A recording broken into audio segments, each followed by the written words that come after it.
हरे कृष्णा, राधे राधे। भगवान श्री कृष्ण ने स्वयं कहा है कि मनुष्य का जीवन केवल उसके कर्मों पर चलता है। जैसा कर्म होता है वैसा उसका जीवन होता है। और कार्तिक का ये पावन महीना अच्छे कर्म अर्जित करने का सबसे आसान तरीका है। आज आपको कार्तिक महीने की कहानी में भगवान राय दामोदर की एक बहुत ही सुंदर कहानी बताती हूँ। प्रेम से, मन से, भाव से सुनो। एक समय की बात है, एक छोटी सी लड़की थी जो कार्तिक स्नान करती थी। गांव की सभी औरतों के साथ मंदिर जाती, कार्तिक महत्तम और कार्तिक की कहानियां सुनती, मन से, भाव से पूजा पाठ, भजन कीर्तन करती। उसके पिता खेत में काम करते थे और उसकी माता का स्वर्गवास बहुत समय पहले हो गया था। वो बिल्कुल अकेली थी। घर में तो उसे बताने वाला कोई भी नहीं था, है ना। तो वो जो सीखती मंदिर से सीखती। एक समय जब कार्तिक का महीना पूरा होने वाला था, तब सब औरतें ना कहने लगी कि भाई पूर्णमासी आने वाली है, कार्तिक पूर्णिमा, गंगा जी जाएं या यमुना जी जाएं या हरिद्वार होकर आए। अब जो पंडित जी थे ना मंदिर में, वो बोले कि भाई पूर्णमासी को कार्तिक उद्यापन पर भगवान राय दामोदर को जिमाओ। अब वो जो छोटी लड़की थी वो सोची भाई मेरा भी तो कार्तिक पूरा हो रहा है, तो वो पंडित जी से पूछने लगी कि अच्छा आप बताओ भगवान राय दामोदर दिखते कैसे हैं। तो पंडित जी बोले कि मोर मुकुट गले में, बैजंती माला और हाथ में पीतांबर, चतुर्भुजधारी, ऐसे हैं हमारे भगवान राय दामोदर।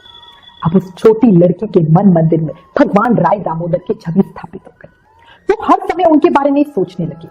धीरे धीरे समय बीता, पूर्णमासी का दिन आया। उसने भगवान राय दामोदर को जिमाने के लिए बढ़िया रसोई बनाई अपने छोटे नन्हे हाथों से, है ना। अकेली बनाना ये भी बहुत बड़ी चीज है। अब वो भगवान को बुलाने के लिए मंदिर में गई और बोली आओ मेरे भगवान, आओ मेरे घर, बढ़िया जिमो, खाना खाओ। बहुत देर वहां लगाती रही, कोई नहीं आया। अब उसने सोचा कि मंदिर में भगवान नहीं है, शायद भगवान पूरा दिन मंदिर में बैठे बैठे थक जाते होंगे, इसलिए शायद शहर घूमने गए होंगे। अब वो मंदिर से पैदल पैदल ही शहर पहुंच गई। आवाजें लगाने लगी, तब कोई सामने नहीं आया। उसने सोचा शायद भगवान घूमने के लिए जंगल गए होंगे। वो लड़की शहर से जंगल गई, भगवान को पुकारती रही पर कोई नहीं मिला। अब वो जंगल से पहाड़ों पर चढ़ने लगी और बोली भगवान कहाँ हो, मिलते क्यों नहीं हो। अब उसने बोला कि भैया भगवान मैं आपके बिना तो घर अकेली नहीं जाऊंगी, वापस घर जाने से तो अच्छा कि मैं इस पहाड़ से नीचे कूद जाऊं। और ये कहकर वो लड़की रोने लगी, भगवान को पुराने लगी। सुबह से शाम हो गई, उस लड़की ने भी एक अन्न का दाना नहीं खाया था। अब भगवान लड़की को पहाड़ पर चढ़ते देखकर सोचने लगे कि भैया ये तो ऊपर से गिरकर मर जाएगी और मेरे शरीर की हत्या लगेगी, इसे दर्शन तो देने ही पड़ेंगे। अब भगवान उसी समय उसके सामने ब्राह्मण के रूप में प्रकट हो गए और बोले कि चल बेटा मैं तेरा भगवान हूं, तू मुझे जिमा दे। लड़की बोली कि नहीं तुम मेरे भगवान नहीं हो। अब ब्राह्मण बोले कि अच्छा तेरे भगवान कैसे हैं।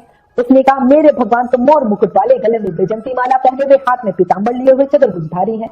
अब ब्राह्मण बोले अच्छा ऐसे है तेरे भगवान। हाँ ऐसे है मेरे भगवान। अब वो लड़की बोली। अब भगवान ने लड़की के सामने अपना चतुर्भुज रूप दिखाया।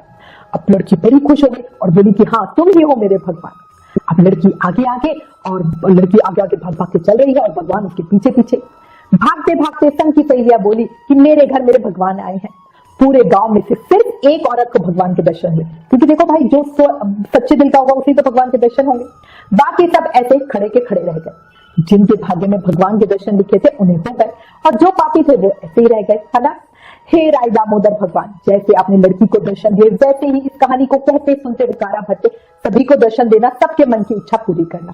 बोलो राय दामोदर भगवान की जय, मोर मुकुट बंसी वाले की जय। एक बात कहती हूँ याद रखना, अच्छे लोगों की भगवान श्री कृष्ण परीक्षा बहुत लेते हैं पर साथ नहीं छोड़ते, और बुरे लोगों को श्री कृष्ण बहुत कुछ देते हैं पर साथ नहीं देते, है ना। क्योंकि भगवान चाहते हैं कि भाई ये कलयुग में फंसा रहे और मेरे से दूर रहे। अगर आप भी श्री कृष्ण का साथ चाहते हो तो कार्तिक महीने में अधिक से अधिक स्नान, दान, व्रत, जाप आदि करो।